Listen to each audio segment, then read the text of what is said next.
If you haven't heard about Anchor, it is the easiest way to make a podcast. Let me explain. Lawful Stupid just jumped over. First of all, it's free, and we love that. Secondly, there's creation tools that allow you to record and edit your podcast right from your phone or computer, wherever you're at, all on the go. Anchor will also distribute your podcast for you. There are a lot of other vendors out there, a lot of platforms that they will make sure your podcast gets to. So it can be heard on Spotify, Apple Podcasts, and many more. And you can make money from your podcast with zero minimum listenership. It's everything you need to make a podcast all in one place. So download the free Anchor app or go to anchor.fm to get started. Last time on Lawful Stupid. Welcome, new agents. Welcome to the night of the Night Guard, or as you will come to know it, the KNG. You are already dead to everyone you know. Your only option is to succeed. I will see you first thing tomorrow in the training facility. That door on the right opens. Through this door walks a much shorter than normal elderly elf woman. Group 3, come with me, please. Yeah, I get up and straighten my suit. Oh, welcome, Team 3. We are going to be the best. I have to see how you work as a team. I'll be back in just a moment. And she turns, she goes to that door. You notice in the reflection of the mirror, that pile of rubble has begun to form up into a miniature version of a stone golem. B, you lash out, the golem, bursts into pebbles.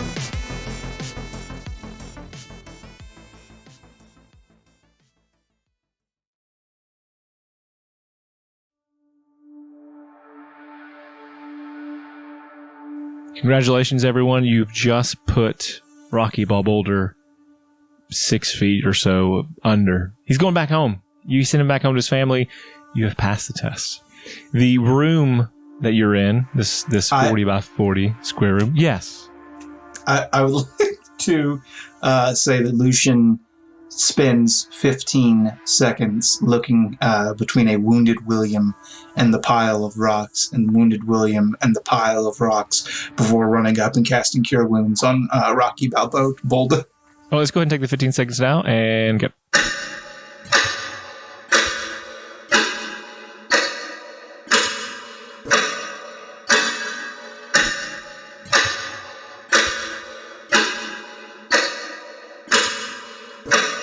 Whew, that was a long 15 seconds. So, what are you healing for?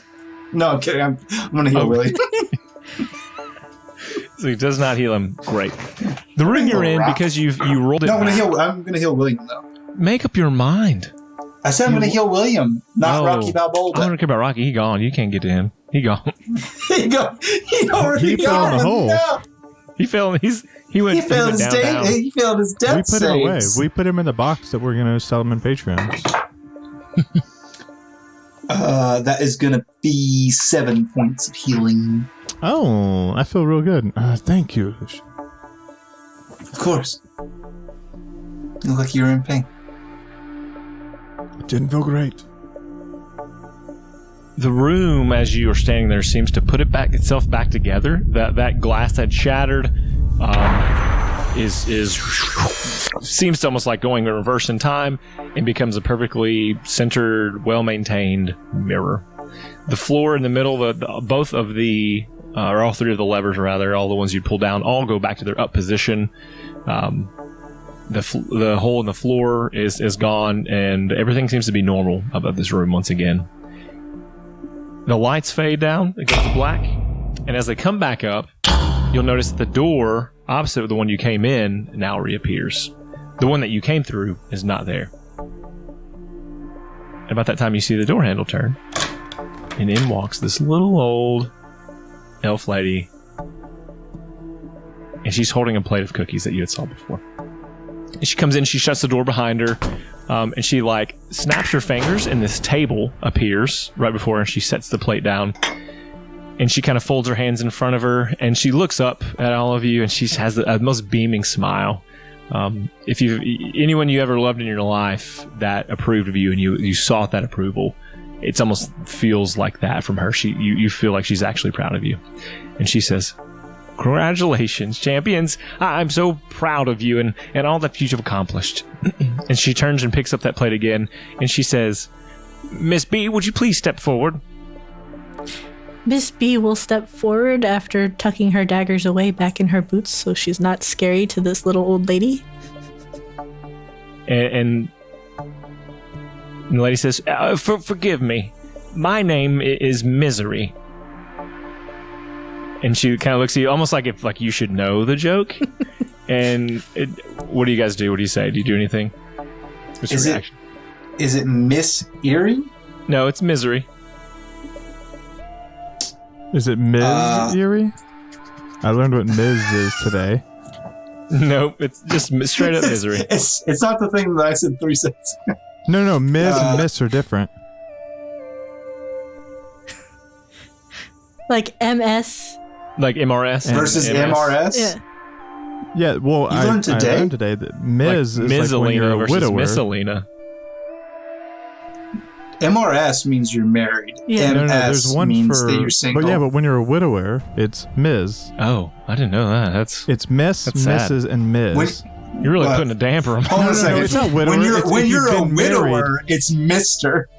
No. Yeah, you're right. It's when you've been married, but you're no longer married. You can never go back to a miss. You're a miss. No. You're Miss. and also cooks and maids are always misses. Is how that is pronounced. MRS misses. Well, her name is Misery. She's none of those things. Is it because you love company? I do. I love it so much. I'm so glad you're all here. Thank you, Miss B, with a more solemn tone. And she said, you step forward and you put your daggers away. And she says, I watched you all as you battled today. That the test was to determine how you functioned with one another. You are brave. You were the first one to really take an attack and stand your ground, and even when the beasts tried to leave, you attacked on it. However, where you failed is to really rally your team, and you let them step away. You will be required to make sure your team can stick around with you. You need to rely on them more. But overall, very good job. And she lifts the plate up of cookies to you and says, please take one. She will take a cookie and just nod in understanding from the lady. Do you eat the cookie? Does she look at me like I need to eat the cookie? Like she's like Absolutely. waiting for it? She just, her eyes never left. She's waiting for approval. Yeah. Yeah. Wait. Yeah. She will definitely take a bite of these cookies. It's almost like you were in a dark room and a light turned on. All of your memories seem to come rushing back to you. When the man came to you to ask you to join the KNG, why you decided that you were going to join the KNG, and eventually even the memory now that you have of the day you died and your funeral. And so what you're seeing now is your funeral, and you're a ways outside of the village that you live in. Where would the funeral take place in your village? I feel like it'd be off to the edge, overlooking, I don't know, somewhere scenic, whether it's a lake or I don't know. I don't remember what bodies of water are nearby, but somewhere around there. Okay, and something you frequent often, and probably a place that you and your beloved husband Neo would have walked pretty often. And so what you see there as you stand with the man who recruited you, and you would eventually come to ask him his name, and you would know that his name is, as my notes say, Agent Triad, or Triad. He doesn't care what you call him. As he stands there with you, overlooking this funeral, you see your children. How many children do you have? A lot of children and grandchildren, and I think we got down to great-grandchildren, or they're coming soon.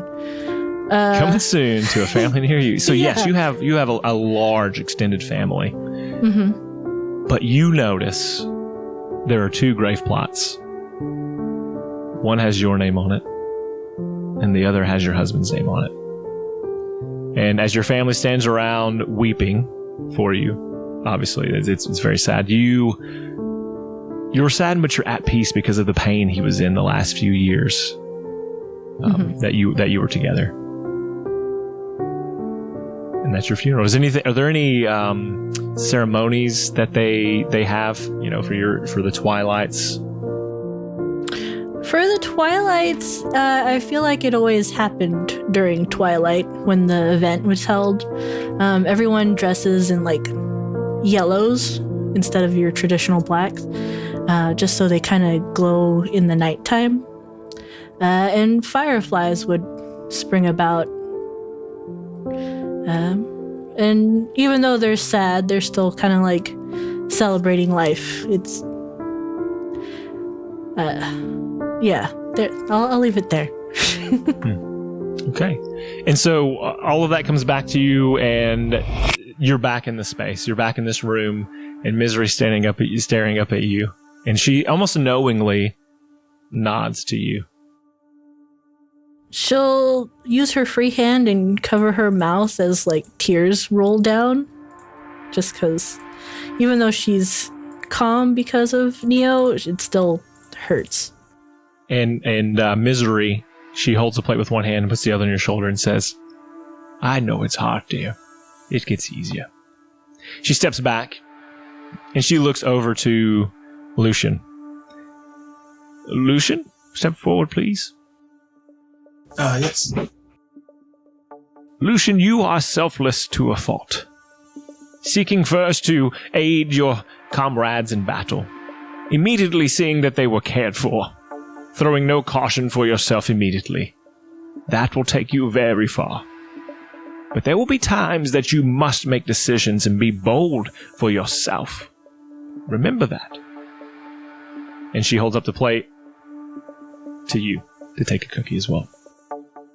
Yeah, I put my still unlit cigarette behind my ear and grab that cookie and chomp. And almost as if you were in a dark room and a light came on, same thing for you. All of the memories you had of the recent events that brought you to the K&G come flooding back to you. And then there's the memory you have of your funeral, where you had told a lot of people that you had to go, you were traveling for whatever reason, you wouldn't be back for some time. They had to make sure that, that loophole was closed. And so whatever they did, they had a funeral for you instead. Of course, you're watching from a distance. And what you see is Tasha has a family in between. She holds the hands of presumably a mother and father, who also have a couple other kids. And you see that the K&G held true to their promise that she would be taken care of and that the orphanage would be taken care of. And she stands there. And as they begin to throw the dirt onto your grave, she pulls out of her pocket a piece of that molasses candy, and she takes one, and she tosses the other into your grave. And then she turns, and as they're the last people to leave, she walks with her mother and father, and they leave. If I may. Oh, go ahead. There's one person at the funeral. He comes in. I feel like most of the citizens of Taggart whose life were touched by Lucian were there kind of early and kind of celebrating life before the actual funeral took place, and it was conducted by a very tall, somber man wearing just bordering on gaudy, illustrious priest wear, and it's Lucian's father. And he is the one who delivers the eulogy and actually inters Lucian's remains. Coffin.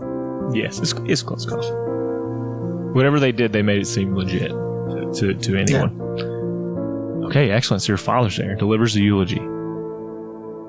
That's pretty heavy stuff. And so then you come back, and you're standing in front of Misery. And so Misery, she sees the pain for a second in your eyes and says, "We all have to give up what we love for something greater."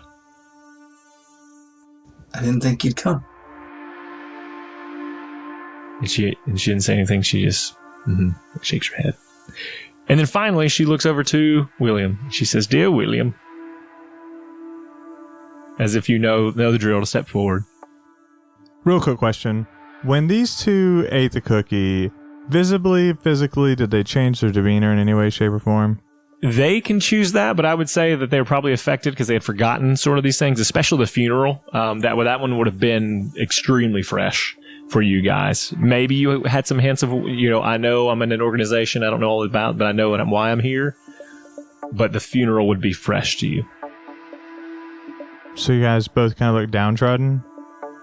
Yeah, absolutely. Oh yeah, she has silent tears. Sure. Step up, see, crying and down. I'm okay, thanks. Whatever's in that cookie, it seems bad. You don't know if these are just fucking amazing cookies that moved us to tears. And you look downtrodden because of it? Or cry silently? You might just see tears if you had cookies. Do you have cookies that depress you? I feel like I'm in a reverie. I'm in a dream-like sorrow.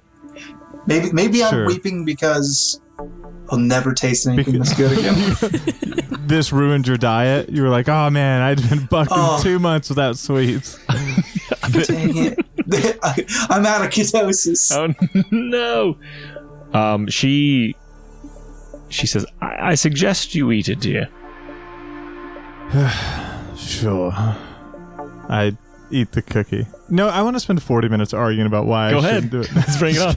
No. She's got a literal gun to his head. I suggest you eat the cookie, dear. She pulls out a gun and puts it to your head.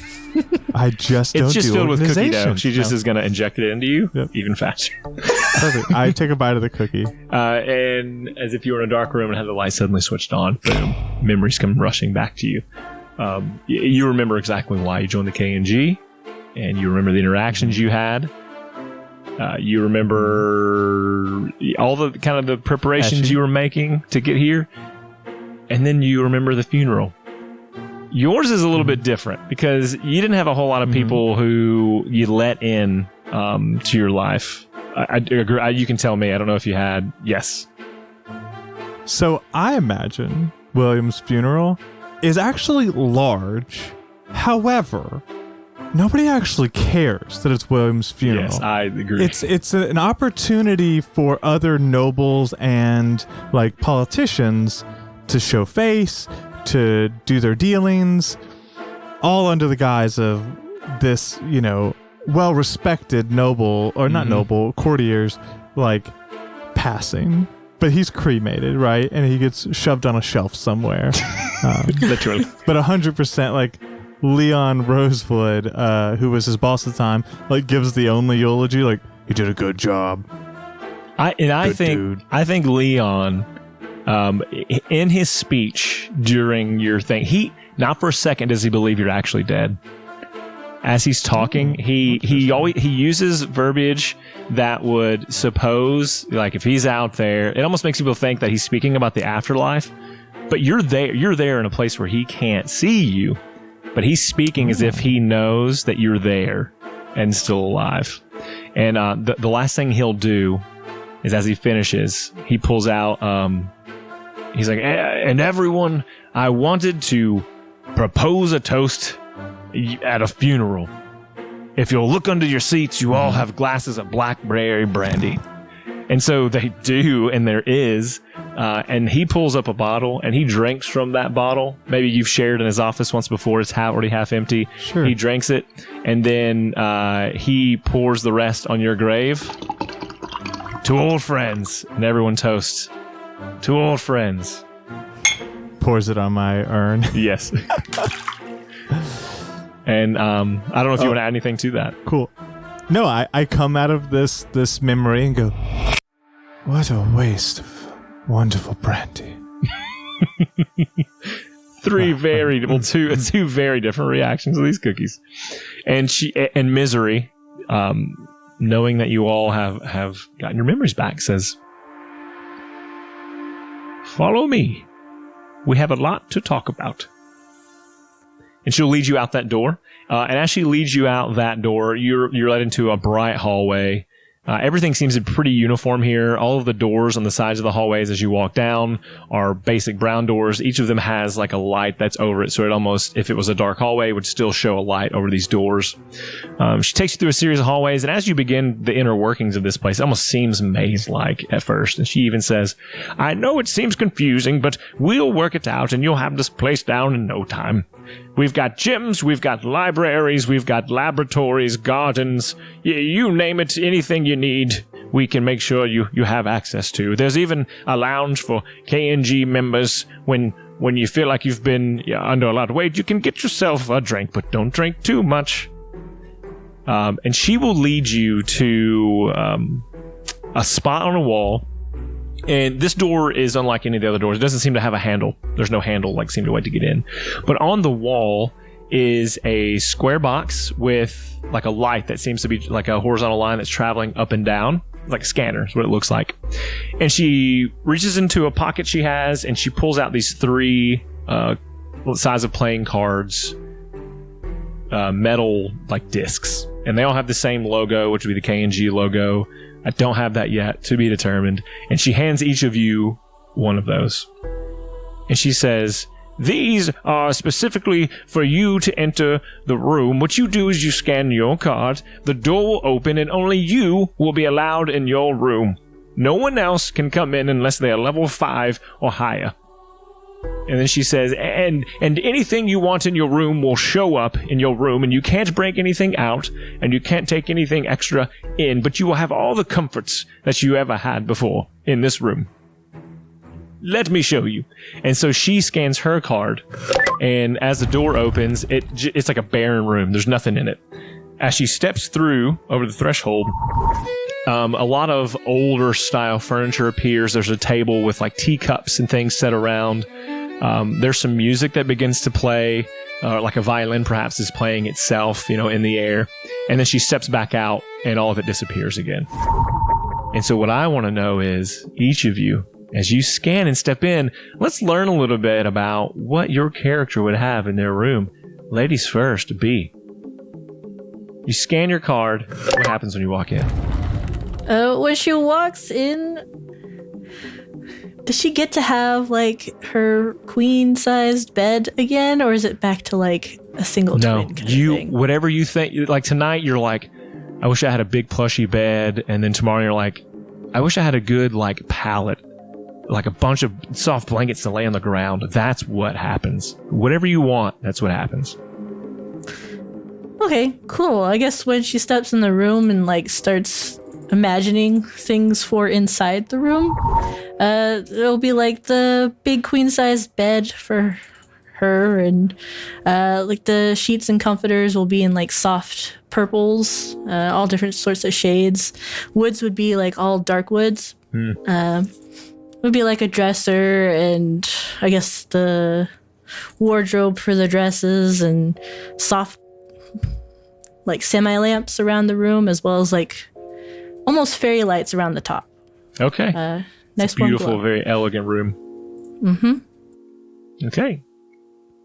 And you step back out, and then next up would be, we'll say, Lucian. When he steps into the room, it is very brightly lit. It is pretty Spartan, to be honest. Not a lot in here. There is like on the far wall as he comes in, there's like a desk and a golden sconce, kind of a golden flame kind of sits in it. And there's a mat on that desk, kind of a place for prayer. And then above that, there's kind of like a ladder that leads up to an alcove and a very small bed. And that's pretty much it. And mind you, no one else is seeing this. So when you go in, it's you knowing what's in your room. It's not anyone else who sees it. And he waits for a second, and he kind of looks around. He sticks out his hand, and a cigarette appears in between his fingers. Neat. And then he leaves. All right. And William. Yeah, I'll step into the room, and his room is like a desk, like a nice oak desk with some parchment, some inks, and then on the opposite wall is like a couple bookshelves with like political books, books on the nations, and then there's like a wine rack, but it's full of the blackberry brandy, and then he's got a very simple but nice bed, like because he's used to staying in like nice places, so he's got a very well-fitting bed, and on the side of the bed, the nightstand, there's like a pen holder where he can put his pen. He looks around, he grabs a bottle of brandy, takes a drink, puts it back, and then walks out. You will notice about the brandy that you're a man who has a refined taste, especially for brandy, that it tastes like brandy, but it's missing the alcohol content. Like they would have. Wait, hold on. Takes a drink of it, realizes it, throws it on the ground, and it shatters, and then leaves. But it cleans itself up immediately because you really don't want it to be a messy room, and because you don't want that, it cleans itself up. So no animals will live. No animals will live in the K&G. There actually is a couple animals. So I walk out and I say to Misery, I can't have alcohol in my room. Really? Oh, you can have alcohol, dear. You just can't be a drunk. We need you in tip-top shape. There is a same thing. You're an initiate. You will get your chance later on. I see why your name is Misery now. It's because I love company. You could have got the orc. He's a mean fellow. We look over at his group, and they're just doing wall sits with medicine balls in the bed. You want to get your room? First one to fall doesn't get a room. It's like first one to fall bunks with me. They have to go live with Rocky Balboulda. Oh no! And every time the train starts, it's just tossed in the around. gravel pit. All right. So she's going to take so much spin damage. It's disappointing.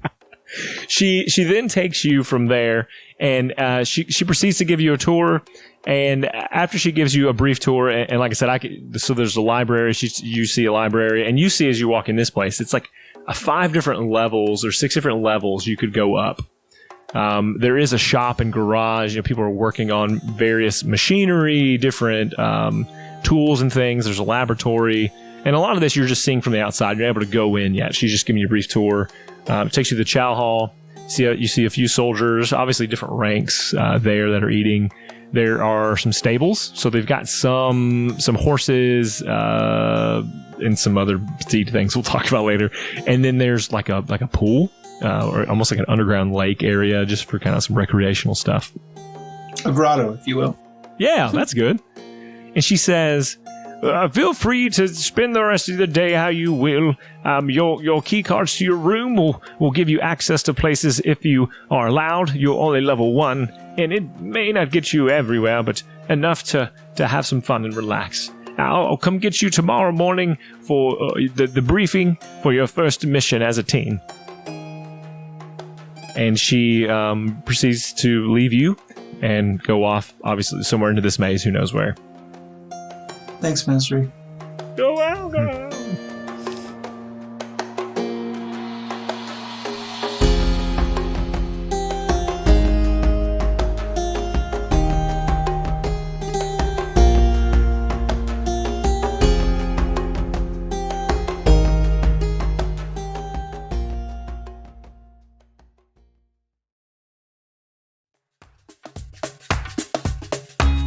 Do you like Dungeons and Dragons, but are you too lazy to play it yourself? Would you rather listen to people playing it? Well, boy, do I have a podcast for you. Infinite Deer, a Dungeons and Dragons podcast. Find us now on iTunes and any other good podcast delivering platform. Good day.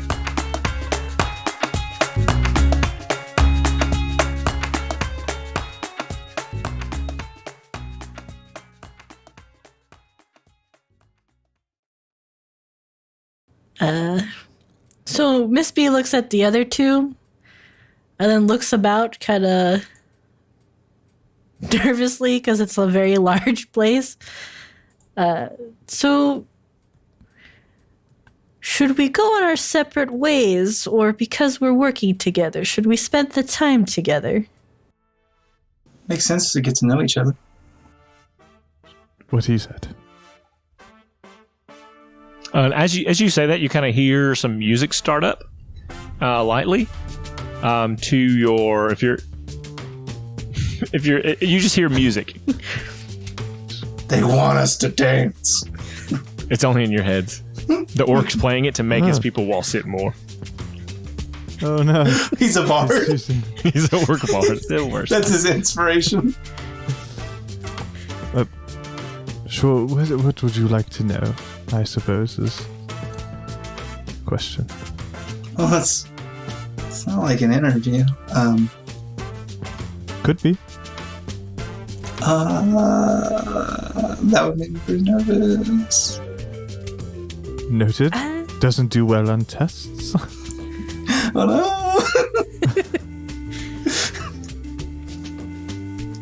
I think I'm gonna light my cigarette for the first time today. Weirdly enough, we killed a golem, and it had a name, in case you're curious. What was his name? Rocky. That's on the nose, I thought, but still. Apropos. Yes, I believe so. Also, check this out. I mentally communicate to Lucian. I'm in your head. I don't care for that. Looks between the two of them really confused. Do you respond verbally or mentally? Is the question. Verbally. Verbally. Okay. Looks at Miss B. I'm in your head as well. Weird. Yeah. And then I stopped doing that. Forever? So that's a thing I can do. Forever? Do you promise? Nope. That could be useful. Hope so. So what do you, I guess if we're gonna work together, it would make sense to know what we can do. So you can talk in people's heads. That's pretty neat. It's not bad. And I notice you must be here real good at stabbing. Yeah. I learned when I was younger. Stabbing? Yet to defend yourself? How young? She thinks about it. I don't know, that was maybe 90 years ago? 100? I have no context to how old you were. You don't ask a lady how old she is. I'm not asking. I'm just saying that's not helpful information that you've offered me. That must have been rough. No, it was rather fun. Oh. That's William takes a step back. Interesting. She just nods, okay. Lucian, what is it that you do? Lady Nova has entrusted me with a spark of her divinity so that I can perform miracles of varying degrees. Huh. And you pray to Lady Nova, I assume? Oh, of course. I prayed all six, but you pray Lady to Nova who? is all six of the All divinities. six, okay. Sorry, I thought you said something different. Wasn't? Yeah, I prayed all six of the divinities, but the Lady Nova is very special. She's your steez, Good to know. As you guys are talking, another group of three you hear them as they pass by talking about, I can't believe there's only a 2-drink limit at the bar. but it's someone's calling my name, guys. I think we should go to the bar. Okay. Yeah, excellent. Miss B, is it Mrs. or Miss? I'm afraid I forgot. No longer married, so doesn't matter. So Ms. Mm-hmm. Well, etiquette does require it. Yes, unfortunately. Yes, I will go. So, well, ladies first. As she looks about the place, not sure how to get to the bar, looks at the other group. Excuse me. Where's the bar? And the gnome you saw earlier that had like the mechanical arms and legs turns to you and realizes you're a little taller, and so It points all the way from this room into the bar with his giant long arm. increases its size to be the same height, like eye level with you. It says, "We're just like following the music. You want to come along?" In his head, I say, yeah. He like looks around and like increases his like arms and legs, like as if that was like the squeak or something it made, to see if that was the noise, and then just shakes his head and goes, We would love to follow you. "Great. I hear it's a pretty hopping place." Thanks. Is that because you have springs? "That's offensive." Okay. Well, it's good to know. Yeah. That's Sorry. right. I'm kidding. I don't really care. I was born without Good. arms or legs, and so these things are pretty cool. Okay, bury the lead. Did I not realize you said he didn't have arms and legs? No, just now? He's got he's robot got ones. robot arms and legs, but he was born with Oh, I no. must have missed that. Is his name Springs McKenzie? No, his name is. Stand by for a name check. Detective His name Gadget. is Jax Griffith. Detective Gizmo. I'm Jax Griffith, a quad amputee with mechanical arms and legs. Oh, And you notice on Jax, that's a weird way to present yourself. I always We do. saw. Just so we're all very clear about who I am and what's going on. And then you see 2 6-shooters on each side of this pistol belt that Jax is wearing. Oh, all right. Sure, you're not supposed to drink with firearms. You've got a lot going on. You got a whole situation. Like, yeah, I like to think so too. I don't know what that means when So I we said go to it, the but it bar. sounded good. And he turns and goes to the bar. I guess follow Jax. Yeah. And follow the him. music. Yep. As you walk in, I don't know how he's already done it, but Jax is already like at one spot. He's doing like that walk downstairs thing behind a table, and he's doing it with ease because of his robot legs. And he just keeps going back and forth course. doing like rowboat stuff down an elevator, and people are cheering that. But there's also like music going on that's been going on for a while. This guy's doing the most basic pantomime that's ever existed. You said people are cheering? Yeah, people love this. A lot of them are the initiates that are there right now. Initiates are feeling it. They're basic training soldiers who haven't had a life, seems like, in a while, and they're just looking for any level of normalcy. I stand in front of him and I do the trick where you pull your thumb. They explode You remove your thumb. with cheers. Some throw coins at you. I tell them a simple knock joke. Tell me. Pretend to be in a box. Tell me a knock. I'll be knock, the guy. knock. I'll be the crowd. Knock. Who's there? Dwayne? Dwayne who? Dwayne the tub, I'm drowning. And they let me roll for it. Let's see how. Let me do a laughter roll here. Laughter check. Can I roll a performance roll? What's my modifier for the crowd? What do No. they get? Plus what? 'Cause I think it's advantage for 500. using a cast member's name Okay. in his joke. Oh, dude, that's a 23. It's hilarious. What you don't know is actually you hear it. You hear behind you at the bar. Ha ha ha. Look over to I the look weird in the direction of the mechanical hob. And you turn around, and there is a basic robot that is behind the bar. It's a bartender. And he says, That was very funny. I am an aspiring comedian myself. What can I get you to drink? It's on the house. Oh, I nothing for me. We have more than alcoholic drinks.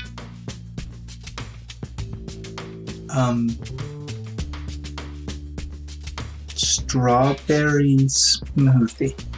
Great choice. And so the face of this thing is it's like a cylinder. The head is like a cylinder with this indentation that goes all the way around the head. But like you can see two red dots where it would be like the eyes.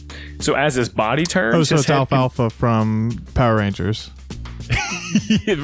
a disc-like head. But his head doesn't turn. The body turns, and he's throwing all these things together and still talking to you. I cannot stress this enough.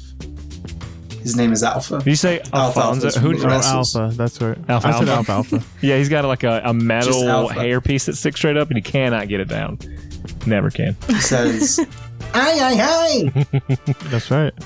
And he says, Where did you get your cool jokes from? I'll be honest. I used to work with kids, and I always thought they were a little corny, but they come up with some zingers. Admirable. and he finishes shaking, like one of his arms comes out and he finishes up this smoothie and he slides it perfectly over to you where you don't have to stop. It just stops right there, right in front of you. And almost tosses like a fat straw into it from a distance. I love the idea of this robot gentleman just responding to people's statements with a single characteristic of what he feels about that statement, like admirable, like so. But it's like identifying emotions like, to learn. Yeah. If you ever need anything, you can just come and talk to me. Affable.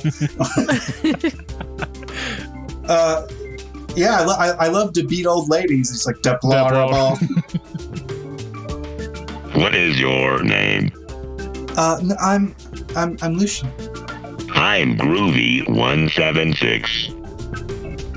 Groovy 016. 176 076 is my father, and like, wink, wink. Oh, it was a joke. That was a joke. Good job. Appreciative. Funny. Patronize. Can't read the room. Haven't got that module uploaded. And he sort of moves on this. If you were to look over the bar, you would see on the other side of the bar is like a track he's on. So he doesn't have legs. He's like on a rolling track back, and it goes to the back room, and a door that swings open for him. And basically, this track is just all over. Would be a back kitchen, so he can get to anything he needs. And so he just moves very mechanically, but swiftly over to the next position where you're at, and he looks at B and he says, For you, madam. Would you happen to have hot lemon tea? We have lemon tea that we can heat up. Is that the same thing?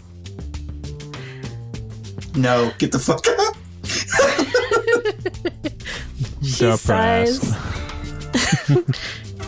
I will just get water for now. Would you like a water for later? Wink, wink. No, thank you. Are you hitting on her? Unforgivable. and he gives you the waters. He gives you a water. He gives you one for now, one for later. This isn't like Coyote Ugly where you order water, you get sprayed. He just fire hydrants you. Kills them just dead. Yeah.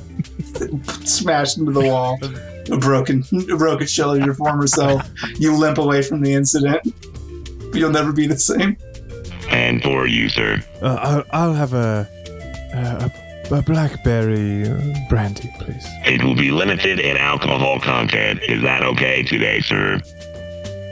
No. Unappreciative. Yes. What else for you? I take my drink limit in them. It's 2 drink limit. Or 1 drink Well, I'll liquor. take theirs as well. I'll take their liquor limit. So he gives you what you could get within liquor limits there at that place. It's like a very small, like a shot of the brandy. I hate this. I actually, I changed my mind. Can I get one of those as well? I've never had blackberry brandy before. Yes. And he quickly presents you with a small shot as well. Enjoy. Thanks. Yeah, so he then goes on to the other patrons around the bars. It's a pretty large bar. It's in a horseshoe shape, so he's back and forth around that, picking up dishes, taking them to this back room, and music is playing. A lot of people seem to be having fun. There's some people who look very nervous. You can tell that they're initiates. There's some of the people that you saw in the room on the first day. I pour my small amount of blackberry brandy into William's blackberry brandy glass. You are the man, Lucian. Thank you so very much. I begin drinking. All right. Is there anything else you want to do before you head to your room for the night? Is there any other rooms you want to check out? What time of day is it even? So you see a clock up on the wall, and it says, it's a digital clock, 22:54. 10. Good. Almost 11 o'clock p.m. That was a puzzle for Avon alone. I've worked on that puzzle all I like day. the military time. You just subtract 12. So like I said, so the options kind of for things, if you wanted to check them out, you've got library, shop or garage, laboratory, chow hall, gym, physical fitness area, training area, a stables area, gardens, lake/pool/grotto. It's late. I think William will just go to night. Okay. Yeah. Excellent. Oh, it was really nice to meet you. I look forward to working together. I hope it goes well. Same. Other option is death. We already did that once. Well, did we though? I don't know about you, but I didn't die. I don't really remember. That's true. They could have given us a different cookie. Maybe we still forgot our deaths. Maybe we actually did that. They brought us back. Yeah, you only remember your true death if you get the one with raisins. Oof. Oh, thank God I didn't get that. No one ever chooses that cookie, though. No one ever does. Yeah, of course. It's terrible. Why would they? It's one raisin cookie on a plate of delicious double chocolate chip. I couldn't tell if it was a raisin or like a rat turd. There was no way I was going to take that chance with all those delicious cookies on that plate. Yeah, no one likes those. I'll see you both in the morning. Then I'll go to bed. Yeah.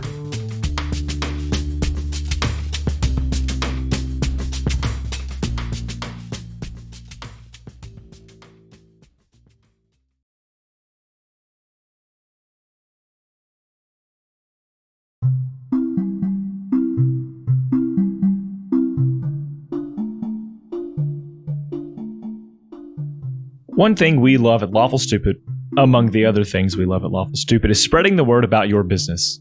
Or maybe you want to tell your sweet, sweet grandma that you love her for the world to hear. We want to give you that chance.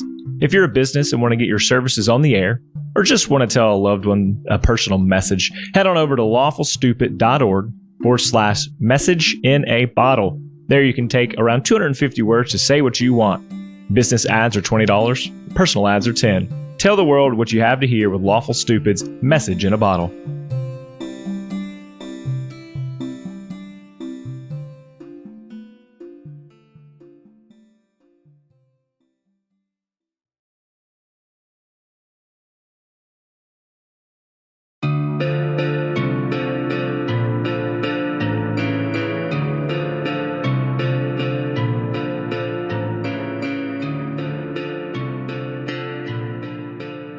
Okay, so you kind of all walk back, idle chit chat, because you're all going back to the same place. There is a bank of doors that are very similar, so you could get to your room from a door on the right or a door on the left. Because either way, it's going to be your room.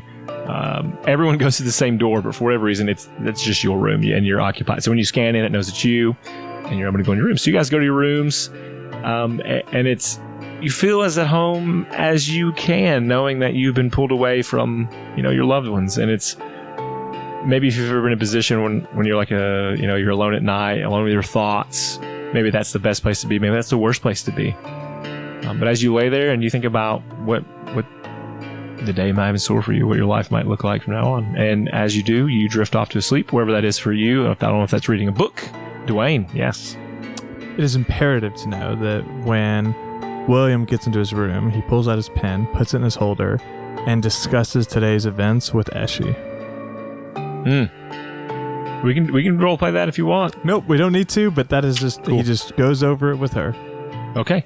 It is imperative to know that as soon as Lucian gets into his room, he says his prayers and goes to sleep like a good boy. Get your own bed. I do before bedtime. Avon, what would it be imperative for us to know about Ms. B?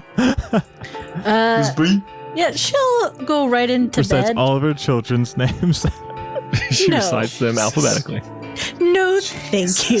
Do it now. By age. That's sad. No, thank you. No, she'll change into her pajamas. I assume they get some. Ooh, with a big old the stocking cap and a little ball on the end. Oh no, not for her. Aww. It's loose. It's gonna be messy in the morning. It's gonna be no. She braids it. Okay. And she'll go to bed, but she'll make sure there's a a body-sized pillow, the little body-length ones, and then cuddles that. Yep. Devin, in response to your asking Miss B to name all of her children, I do have a question for you. Oh gosh. Go ahead. In the second ever episode of Spoopy Mansters, you and Alex Goring had a litany of love children. I'm not going to ask you to name all of them. I'm going to ask you to name only the apple of your eye. Oh my gosh, it was a name that means something terrible. Hold on, like the word itself. I knew where you were going with this, and I just you knew instantly. I cannot. It starts with a T. Does it start with a T? No, I have no idea. Oh, you don't remember? I will think of it and we'll get back to you. I feel like it was like Coco or something. No, I have to go look for it now. That's extra content, folks. If you ever want to join Patreon, there's a picture right there. Go get you some extra content. That might have been just a Halloween release. I'm not sure. Join or die. Anyways, you all drift off to sleep.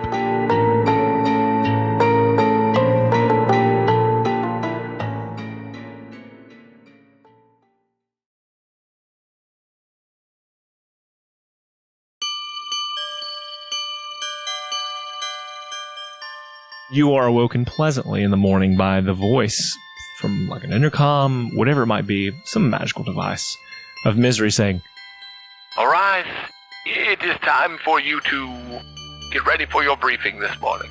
And as you kind of all look at clocks, or maybe you didn't have a clock before because you didn't think you needed it, suddenly a clock appears wherever you look. And for some of you, it will be the regular time, which says 0800. And for the rest of you, it will also say 8 o'clock because you don't have to do any math of that. So it's 8 o'clock in the morning. It's imperative to know that mine is a sundial.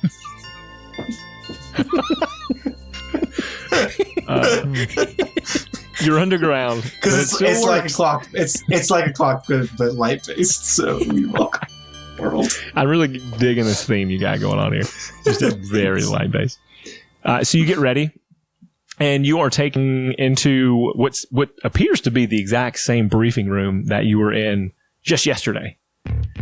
And everyone comes in and takes their seats, and you sit with your team, and everyone sits with their team. But you notice that some of the teams from yesterday who had 3 and 4 people are missing some of those people. And you realize also that some of those teams who have the same amount of people, some of those people are missing, they're pretty banged up, or their arms are in casts, or missing an eye, or eyes are blacked, just various injuries to these people. And as you're sitting there, and you're not there long, the curtains on the stage open up, and Agent Sly steps up to the podium. "I have trained every agent that has come through the KNG in the past 30 years.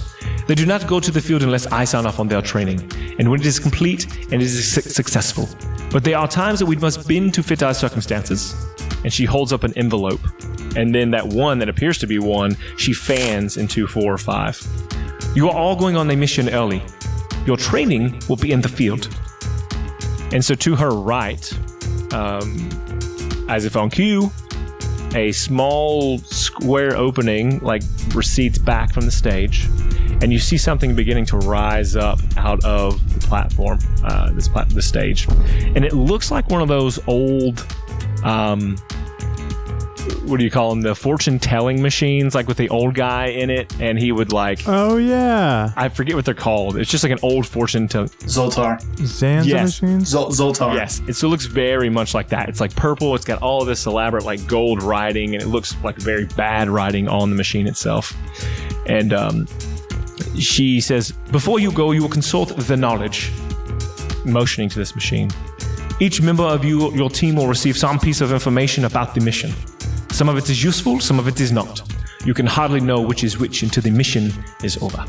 You will step up to the machine, place your thumb on the scanner, and receive your piece of knowledge. The knowledge is always true. It may not be helpful, but it is always true. Some piece of information will get you to be the key of the mission. As such, you will all get a piece for you to decide if it is important or not." And so what she does now is she lets the first row go. She lets the second row go. And then as your row's turn, who wants to go first? I'll go first. Okay, so you walk up. William you stands up. put your thumb on the machine. Can you roll a d20 for me? Just flat. Yep. Yeah, absolutely. And William, given time to prepare, interesting, is now in his suit and is sharp. He's well put together, nice and trim, and he rolls a 1. Perfect. You do this, and the machine moves up and down. Some lights happen, some fog. It looks like a very cheaply made machine, but it prints out a piece of paper at the bottom. You pull, and on it, it says, "Fruit grows on trees, and it can be anything." Who's next? Great. I put it in my pocket. I'll do the dang thing. Same thing. You walk up, put your thumb on. The machine reacts to that. Roll a flat d20 for me. 3. Okay. It says, paper comes out. It says, "Pain can be avoided with compromise." Thank you, knowledge. It does not respond. And then, of course, Ms. B, you're last. And as you go up, because you're the last one to go, I don't need you to roll. You put your thumb in the machine, and it prints out your piece of paper. And it says, "Follow your thirst to the source."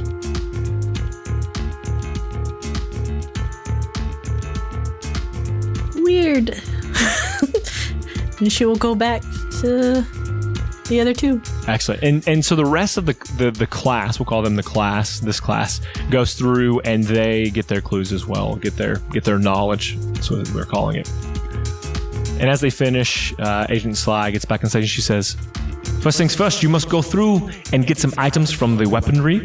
You can pull a few things, borrow from the KNG, and eventually you will be able to turn in your mission points for other items that you can use on other missions as you go on. As your clearances improve, you will be able to get more and more magical items, rarer items from the stock.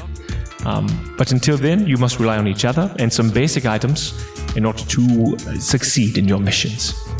If you die out there, you die out there. This is not a place for the faint of heart. Do I have any questions?" And almost she is asking that, but doesn't actually want anyone to ask questions. But I'll give you the option. Now that I know. I had lots of questions, but now I'm too afraid to ask. And so that was the intended. She very intimidating. She says, "Good. On with you." And as she leaves, into the right door walks the large orc, the mustachioed man, Misery, and a 4th individual that you will see. And we're going to go ahead and pull from our patron donated characters. Let's see. Who are we going to grab today? Ooh, me. You know what? They'll say Zebra. Each one's going, And "Ooh, I'll me, me, watch. me, me." Zebra Donut is going to be the first one, and this is Gerfan Johnson, a human cleric, wearing kind of a similar garb as our boy Lucian. He's very eccentric, very excited to be here, and so he is the next one coming through. Human male. He's going to have short, brown hair, bright green eye, beautiful green eyes. His colors that he wears in his uniform are a blue and orange. So the blue is kind of the major color, and then the collared trim is the orange color.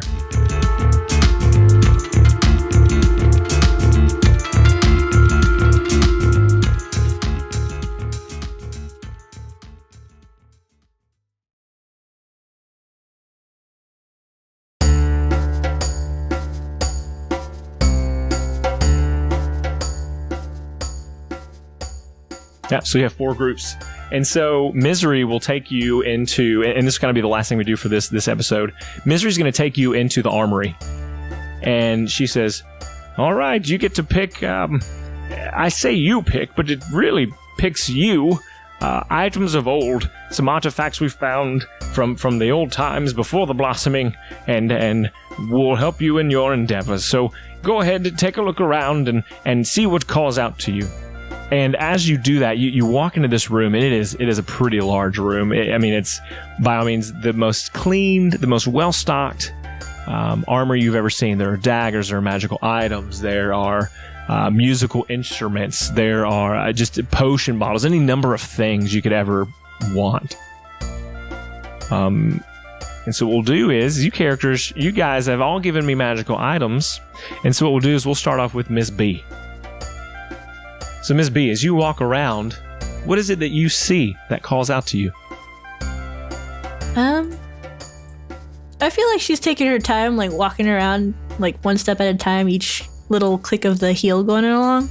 And then she'll look at one thing, take a step, but do that thing where you kind of like step back. Where like, oh, I found something interesting. Okay.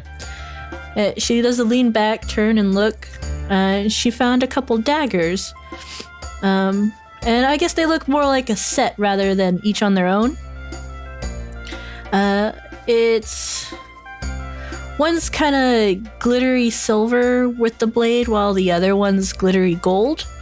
And it's kind of got like scales imprinted on the handles and blade part. And she'll pick those up, or pick one up first, kind of like feel the weight of the blade and how it just kind of moves, and nods with a and pick them both up and look around to see what she kind of needs to do after picking it. So as you pick it up, it seems you've already found it very quickly, and Misery comes over and she says, lovers' blades. These are remnants of a relationship abandoned. Not by choice, of course. 2 lovers, Sanjay and Turs, the sun and one of the moons, together, inseparable. And so these 2 daggers work in tandem, and they can't be separated, or otherwise they are useless. Good choice. All right, and then we'll do William. You're up. So William looks around, weapons, armor. He sees a pair of looks like gold framed glasses, that look similar to the ones he's wearing, and they're also like tinted red. And he picks those up. He takes his off, puts them in his pocket, and then picks up this relatively identical looking pair and puts it on, and Eshi can appear to him, like we've already established, right? Yeah. And he puts them on, and speaking to Eshi, no one else can see her obviously, and he goes, they look good on me. And he's fixing them. And you mean us? Yes, us. Of course they do. We look good in everything. Okay, let's be clear that this isn't some symbiotic relationship, that they're not one person. I'm getting big Venom vibes. I am too. What do you want from me? How am I? Well, she's his patron, right? So my whole goal is to extend her will and stuff like that. But we are not like one person. all right. Us is fine. You look great. Very fitting. Oh, thank you. Awesome. I'll take these then. And so, not hearing any of that, of course, Misery says, "Oh, the tacticians I wear. These are very good for, well, anything in terms of investigating and searching for things that aren't seen by the normal eye. If you bring material like minerals of different types, you name it, different colors, opals and turpentine and whatever those other ones are, rubies, sapphires." Topaz. They have different effects, things that you can see or control or magical abilities, and we can fix those up for you. But good choice. Oh, thank you. And lastly, Lucian. Lucian is taking longer than everybody else, and he kind of like is looking over his shoulder, and he sees that William and Miss B are already settled. He's going through, and he's like, "Oh, the battle axe. Cool. oh boy, it's plate mail. Nice." And he's just kind of looking, and then like a glint catches his eye, and he sees this golden bracer that has a symbol on it, a very familiar symbol, symbol of Nova, which I will try to describe with words now, unless you already have one, Devin. No, I want to hear what you got, man. It is effectively a radiating light, and it is made up of 8 lines. Okay. A large line in each of the cardinal directions, and then a smaller half line in between each of those. It looks like this. Oh, like a cursor in Call of Duty when you've got a hit marker at the same time. I guess. Yeah, whatever. Be reductive. Get that crap out of here. if you want to boil it down to something everybody knows. Yeah. Excellent. So, okay, you pick that up. And I think he puts it on, and it fits like a glove. But it's a bracer. Fits like a bracer. It's like a bracer. Excellent. And Misery walks over to you and she says, "It seems like something was an easy pick for you, being a servant of Nova and all. That's precisely one of her items.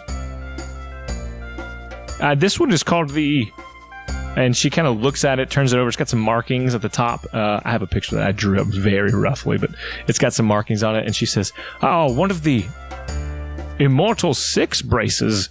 The individual who owned this was also a servant of Nova specifically." I'll take it. Very well, then. And what you'll do is you have to take it up to the armorer in the building, the guy's in charge of it. He is a dwarfman, but he's got like a light blue skin.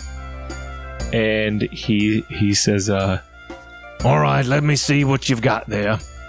And so I guess as you guys, if you want to say something to him, you can, but otherwise he's just marking it out of stock. Is what he's doing. Just that you've taken it and who's got it.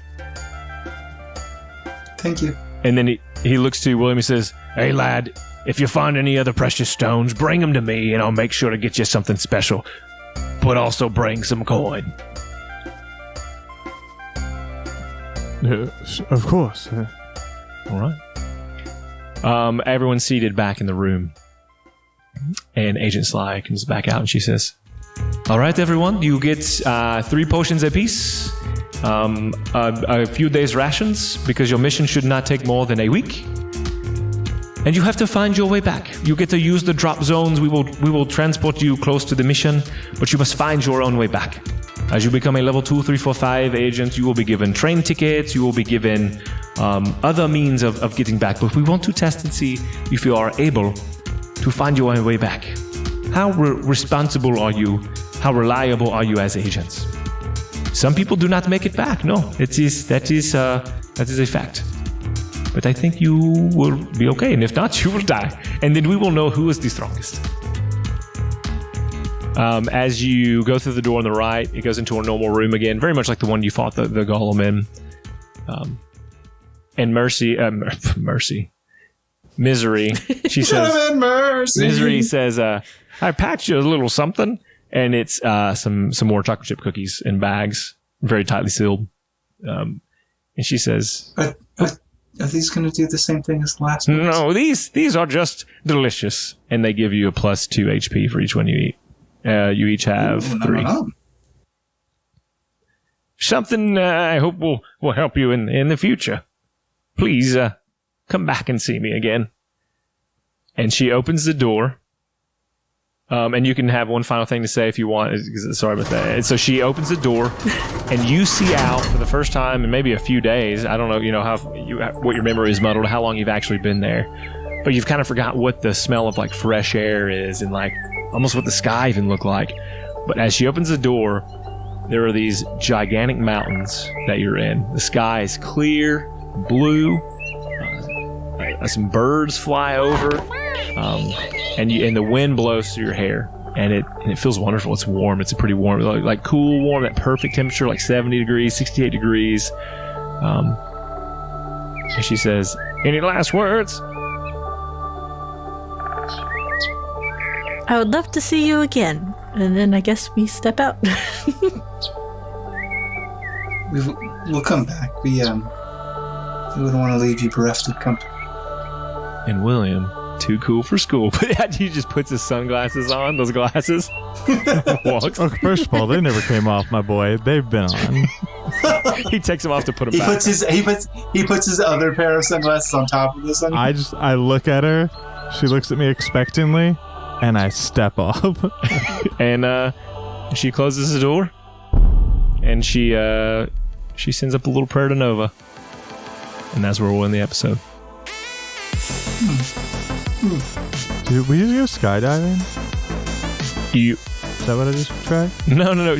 She opened a door, and it opened you up somewhere in the world, and she let you out. Like you step out onto the ground. Yeah, you're on the ground. No, but now that you said that, let me write that down somewhere because that's going to be a fun little side thing.